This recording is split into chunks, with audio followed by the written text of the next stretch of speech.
Good day, everyone. Welcome back to the Twilight series with Masulumane Foundation. My name is Masulumane Sandawana.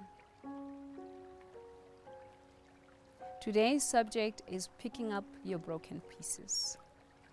As we have already discussed last week on embracing our childhood, now that you have acknowledged, now that you have affirmed that little girl in you, it is time to pick up those broken pieces. Our scripture reading today is found in Matthew 7, verse 19. Every tree that does not bear good fruit is cut down and thrown into the fire. Therefore, by their fruits you will know them. Today, as we go picking up our pieces, you might be asking, where are those pieces lying? Yes, I've gone back to that day. Yes, I've gone back to that place that I've put a wall, a cage, a buckler. And I said, I'll never go back there. But some of you, you think this place is your mind. But today, we are picking up our broken pieces, right where they have bypassed our mind and rested as a seat in our hearts. I'm talking about your heart. And maybe your question is, what heart are you talking about? You're not a doctor. Yes, I am not. I'm talking about the other heart. The other heart of you, that invisible part of you that is able to love, that is able to care, that is able to bring joy and laughter. That other part of you that you cannot even explain, that makes you to say, I have peace, but you don't know how to go there. That place where lies sadness, that place where lies brokenness, that place where disappointment, where rejection, where the seed of anger rests, that place where the seed of I'm not good enough. The reason today we are picking up those pieces in our heart, it is because our mind has already failed to make sense out of it. We go into the roots, as the Bible says, the scripture says, if the tree does not bear good fruit, it is cut off. Not only is it cut off, but it is thrown into the fire so that it shouldn't grow again. What we're going to do today, we're going to cut off from the root of that problem you've been struggling with as an adult, yet it comes as a child.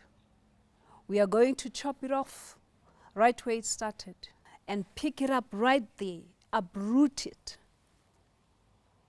and bring it to a place where we can throw it into the fire. For we don't have to deal with the very same challenge in our homes, in our workplace, in our community, in our churches, that continues to spring up, spring forth, and show that there's still issues that are not dealt with, even in our adulthood. Now, all these pieces are lying at the place as an enemy to our heart. All those disappointments are lying there. It is an enemy because today we're suffering from heart disease, high blood pressure, depression. We're struggling to contain our emotions and control them, not because our mind is not aware that we are about to fall, but because we have not been able to go into our heart and pick up those pieces and work with them. Let me ask you, how are things in your heart? Take your time. I'm not asking you, how are you? If I were to say, how are you? You will tell me that you managed to finish that project. You managed to get your degree. You managed to take the kids to school, to pay your school fees. You managed to build that home and pay the rent. But I'm not asking you, how are you? That's the question we've been asked. And the answer that comes forth out of that question, it is the shadow of what we are going through. It is the shadow of what's really in our heart. Now the question today is, how is your heart after you've gone and embraced that child? Perhaps the major reason we rarely stop monitoring our hearts as adults, it is because that's all we know, all that we know, all that we were taught as children. It is to monitor our behavior. We have mastered managing our character. In other words, we have only been taught to behave. If you behave properly, then good things will happen to you. That's what we were taught. That's what we were told, regardless of what's happening in your heart. We were told, you don't have to cry over this. Pull yourself up, dust it off, and walk. Despite the pain that comes with it, we were told to walk and manage character, behavior, and our words, and never to look into our heart. We have modified our behavior, all of us. I've done that at some point. To avoid pain, to avoid regret, we have modified our behavior, sometimes to be accepted, and so forth. And we have mastered that.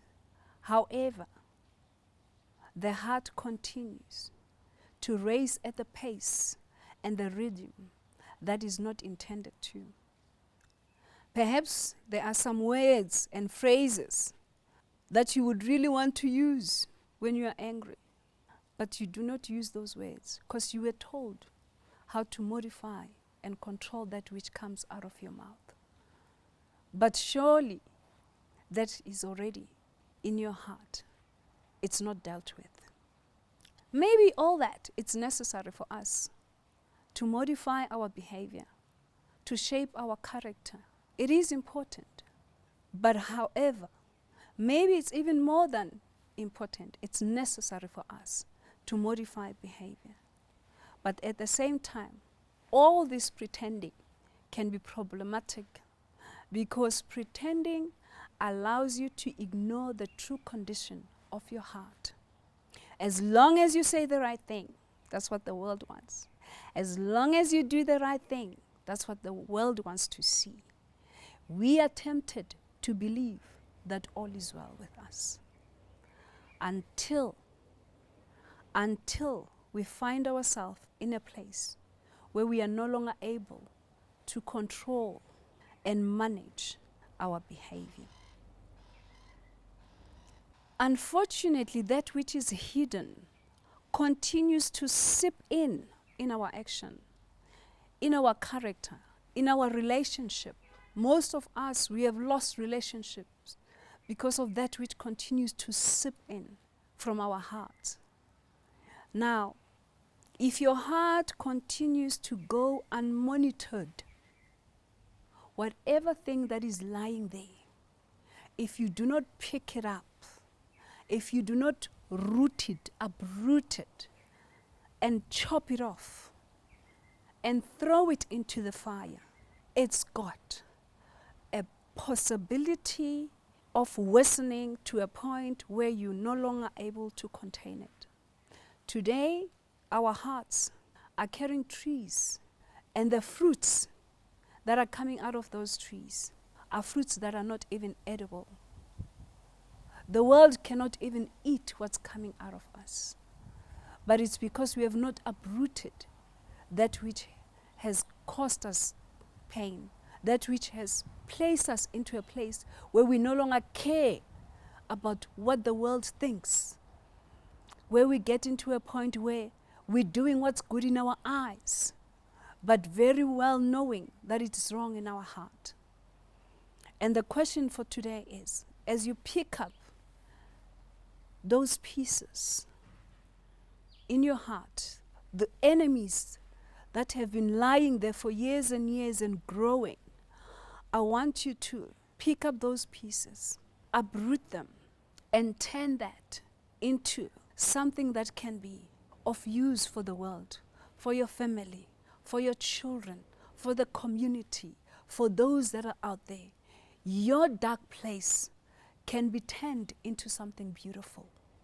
If you're willing to pick it up and let it die so that the new you, the you that you are intended to be, the you that the world is so eagerly waiting to see, the you that we've been waiting to find out, even your parents, even your families, even your colleagues have been waiting to see the true reflection of who God is in you can come out. With that darkness, with that pain, with that rejection, I want us to pick it up as a lemon and make lemonade today. As bitter as it is, as no one could swallow it, hence you lost that marriage. Some of us, our children, has moved out of our houses because they couldn't swallow what's coming out of our mouth.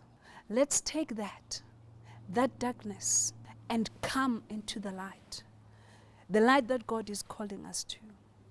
And how do we bring that? It is not to shadow it. It is not to hide from it. It is not to walk in a place where we pretend to be who we are not. How do we do that? It is acknowledging that you're not perfect.